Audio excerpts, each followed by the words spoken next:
Shalom Elehem. Selamat pagi kekasih Yesus Kristus. Majelis Jemaat GKP Ramangun dan tim multimedia mengucapkan selamat menjalani hari-hari kita bersama dengan Roh Kudus. Tapi kuncinya bagaimana mendengar, bagaimana mempertajam telinga kita untuk mendengar suara Tuhan setiap pagi. Dari Yesaya 50 ayat yang keempat, telinga kita akan dipertajam setiap pagi sehingga kita dimampukan membedakan suara-suara yang berkecamuk, yang berkonferensi di otak kita, sehingga kita dapat menentukan yang mana suara Tuhan dan yang mana yang bukan suara Tuhan. Saudara-saudaraku, pagi ini kita akan berbicara tentang kehidupan yang kekal.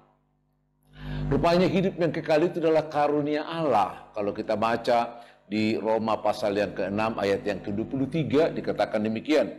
Sebab upah dosa ialah maut, tetapi karunia Allah ialah hidup yang kekal dalam Kristus Yesus Tuhan kita.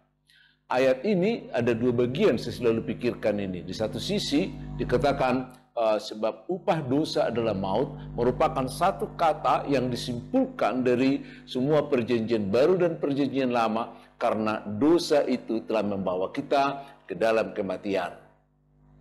Tidak ada dalil lain yang menyatakan kalau kita akan bisa hidup yang kekal karena perbuatan kita, nggak ada. Semuanya adalah orang yang sedarah atau yang merupakan keturunan dari Adam. Oleh karena kesatuan kita dengan Adam, kita semuanya akan dalam kematian dan tidak ada jalan lain. Kalau mau hidup, hanya ada salah satu caranya, satu-satunya cara, yakni bersama dengan Kristus. Yang tertulis dalam 1 Korintus 15 ayat yang ke-22. Karena kebersamaan kita dengan Adam, maka kita semuanya akan mati, tetapi di dalam Kristus kita akan dihidupkan. Kenapa demikian? Ya karena itulah upah dosa itu. Jadi orang mati atau setiap manusia mati adalah karena dosa. Ya, tetapi kematian manusia itu dikasihi Tuhan sehingga Dia mau menyelamatkan manusia dari kematian itu. Itu sebabnya tadi dikatakan di sana bahwa karunia Allah ialah hidup yang kekal. Karunia, ya. Karunia itu seringkali diterjemahkan dengan bahasa berkat. Tapi kalau kita bawa ke dalam bahasa asing, misalnya ke bahasa Inggris, akan lebih mudah, bukan lebih sulit ya. Misalnya gini, karunia itu, berkat itu, anugerah itu diterjemahkan dalam bahasa Inggris menjadi grace. Bukankah tidak banyak anak-anak kita, anak perempuan disebut namanya Grace atau dibaptiskan dengan nama Grace?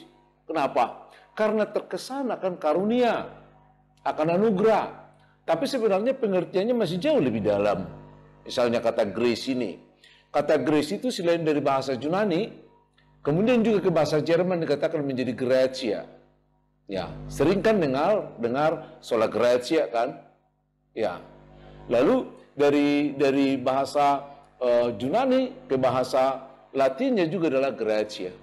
Ketika kita diterjemahkan kata gratia, grace ini ke bahasa Indonesia, tapi yang menerjemahkan bukan gereja, justru para pedagang, para pegiat-pegiat ekonom dengan mengatakan gracia itu menjadi gratis.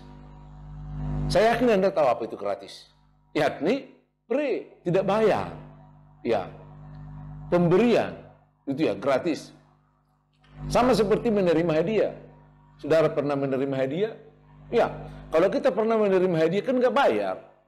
Kalau bayar walaupun hanya 10% namanya juga beli. Tetap beli. Karena kalau kita mengeluarkan sesuatu untuk sesuatu yang akan kita dapat, itu namanya membeli.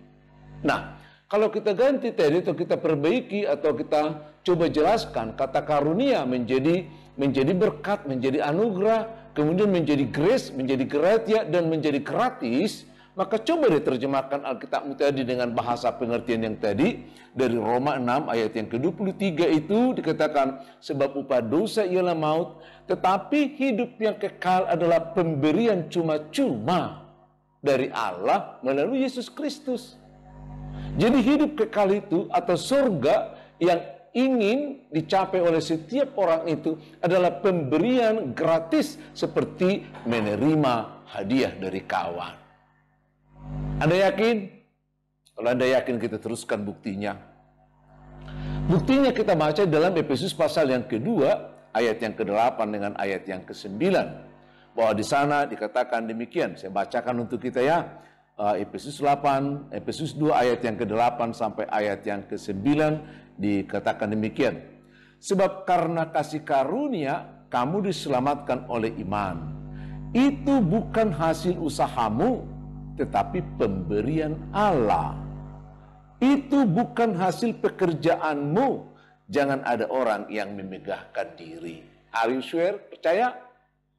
Ya, bahwa hidup yang kekal itu bukan karena perbuatan kita. Entah apapun yang kita lakukan itu tidak akan menyelamatkan. Ya. Sebesar apapun yang kita kerjakan itu tidak akan bisa bawa upah supaya kita hidup yang kekal. Akan mungkin. Ya. Mungkin saya bisa menyaksikan begini.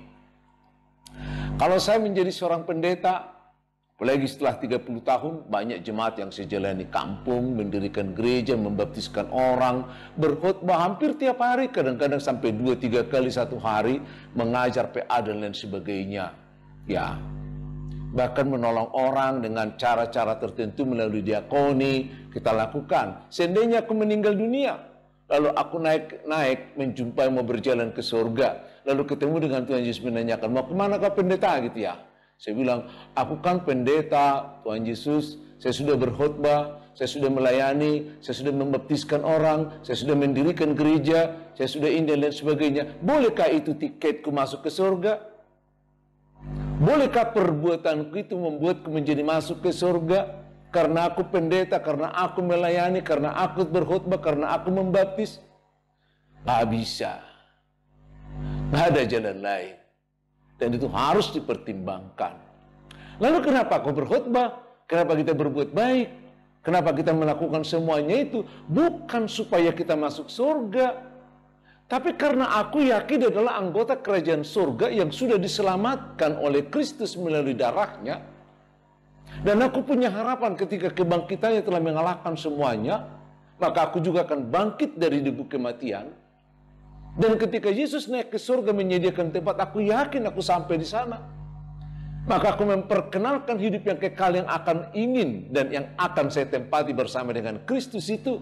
Saya menyaksikannya, saya memberitakannya, saya mengajarkannya supaya saudara bersama dengan saya, bersama dengan Kristus. Maka hidup yang kekal itu bukan karena perbuatan kita, bukan. Sama sekali bukan. Tapi itu karena karunia Allah. Dan karunia Allah itu telah menyelamatkan kita melalui kematiannya. Maka kita sekarang menjadi orang-orang yang diselamatkan.